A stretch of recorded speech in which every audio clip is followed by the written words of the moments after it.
Alors après, on peut être amené à prescrire un ou plusieurs médicaments. Il en existe à peu près 5 il y a grandes grandes familles des grandes familles de médicaments, mais vous comprenez qu'il y a 8 millions d'hypertendus en France, donc ça intéresse beaucoup. Alors, on ne va pas rentrer dans tous les détails, mais en tout cas, on peut jouer sur plusieurs types de médicaments contre la tension, en sachant que certains ont des effets secondaires qui ne peuvent pas être très agréables, donc il ne faut pas hésiter à en reparler au médecin. Exactement, ça c'est très important. Le médecin, lui, ne peut pas prévoir, avant de vous prescrire, s'il va y avoir un effet secondaire. En revanche, normalement, un médecin pas têtu sera à votre écoute et dira, bon bah oui, il y a un effet secondaire, on va changer, on va passer à un autre médicament. Il faut savoir que malheureusement, seulement 40% des hypertendus sont équilibrés avec un traitement, donc dans 60% des cas, on a besoin de 2, de 3, on associe 2 ou 3 médicaments ensemble. Voilà.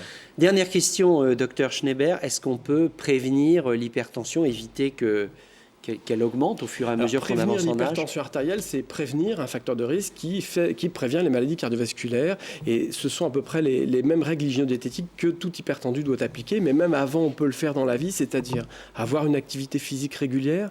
Avoir une activité physique régulière, ça veut dire faire 3 fois par semaine au moins 30 minutes d'une activité physique qui fasse transpirer. Donc marche à rythme soutenu, vélo, voilà, j'ai un patron qui dit marcher comme si un chien vous courait derrière. Mais natation, footing, vélo, c'est formidable. Alimentation, fruits et légumes, beaucoup. Oui. Fruits, légumes, graisses non saturées. On a montré que ça diminuait les chiffres de pression artérielle. Pas trop de graisses d'origine animale, les laitages, les fromages, la viande, la charcuterie, on évite. Pas trop. Et puis surtout plus de fruits, plus de légumes, plus de poissons, plus d'aliments contenant des fibres, d'aliments complets, le pain complet, le riz complet, etc. Et puis ne pas prendre de poids. Voilà, et attention aux aliments trop salés. On évite également donc de trop fumer et de trop boire, comme vous l'avez dit tout à l'heure. Docteur Schneeber, merci d'avoir été l'invité de ce journal. Je voudrais vous donner quelques sites internet avant qu'on se quitte. Il existe plusieurs sites pour permettre de mieux comprendre cette notion d'hypertension.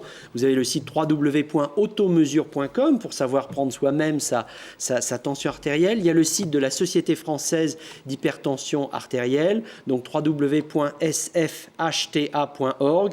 Et le site www.spengler.fr, le principal fabricant d'appareils d'automesure de la tension. Et puis je voudrais vous dire que peut-être pour se détendre et prendre sa tension dans de bonnes conditions chez soi, il peut être intéressant d'écouter un disque du groupe MoMA, en sachant que notre cardiologue, le docteur Bruno Schneeber, est également chanteur-guitariste et qu'il a un groupe qui s'appelle MoMA et que le dernier disque vient de sortir.